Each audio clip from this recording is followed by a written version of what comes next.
After a night of drinking, I opened up about my true feelings for my husband. His response left me stunned. Once, when intoxicated, I told him that my sentiments had changed, but when I woke up, I regretted my words profoundly. If I could go back in time, I wouldn't think twice about hitting myself for that careless moment. I'm Emily, a 30-year-old woman, married to a 35-year-old man named Luke. We had been together for 3 years, and to be honest, I don't even know where to start when it comes to unpacking this. This isn't a fairy tale where everything magically works out in a happy ending. This is a painful, shameful story that I created myself. Luke was the kind of man many women aspired to be with: dependable, kind, and hardworking. He ran a small business and put his all into it, yet he still found time for me.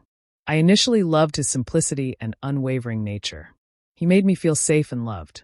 However, as I spent more time with friends and observed their relationships, I found myself comparing Luke to their husbands, men who were taller, fitter, and more adventurous.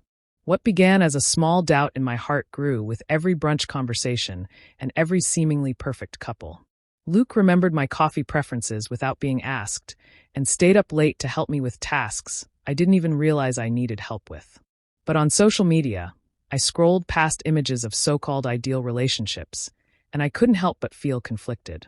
I admonished myself for being unappreciative, reminding myself that love transcends appearances, but the feelings remained.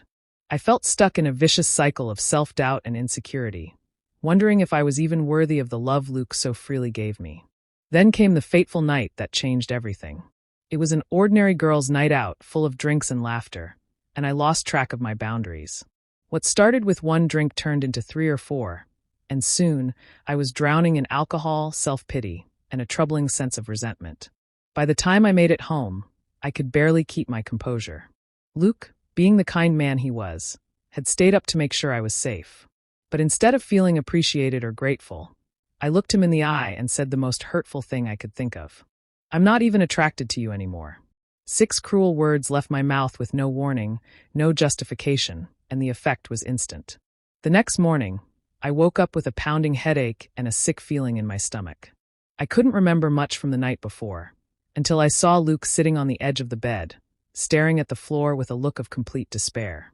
His voice was quiet when he asked, "Is that what you really think of me?" My confusion turned to horror as he repeated my words. Panic set in. I scrambled to downplay it, blaming the alcohol, insisting that I hadn't meant it. But he didn't argue. He didn't raise his voice. He simply nodded, got up, and left the room. That single action felt like a dagger to my heart.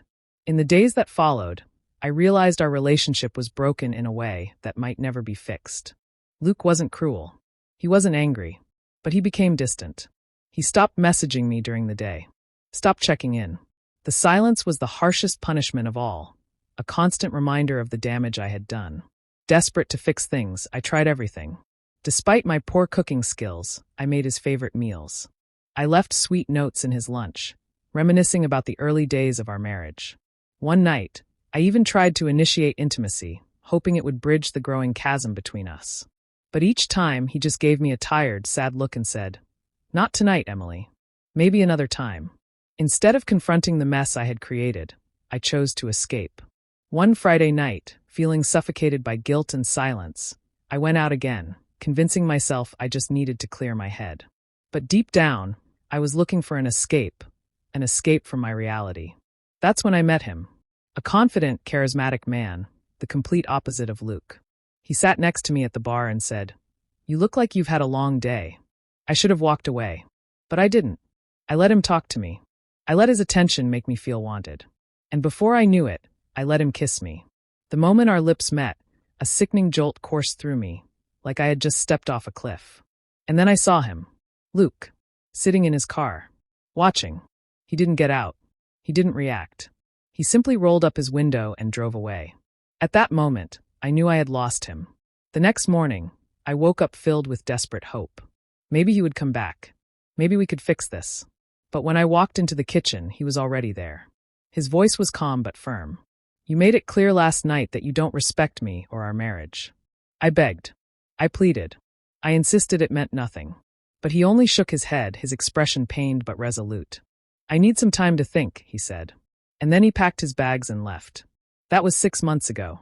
Luke is thriving now. He's dating someone new, someone beautiful, someone who makes him happy. And me? I'm alone, living with the consequences of my choices. My friends have distanced themselves, unsure of how to support me. Even my own mother, after hearing what happened, simply shook her head and said, "Emily, you had everything most women dream of, and you threw it away." She was right. If you learn anything from my story, let it be this. Never take anything for granted, because once it's gone, you might never get it back. Every day is a reminder of my mistakes, a haunting realization that I had everything I ever wanted and let it slip through my fingers. I don't get a happy ending. I don't get redemption. All I have left is regret and the heavy burden I carry with me every single day.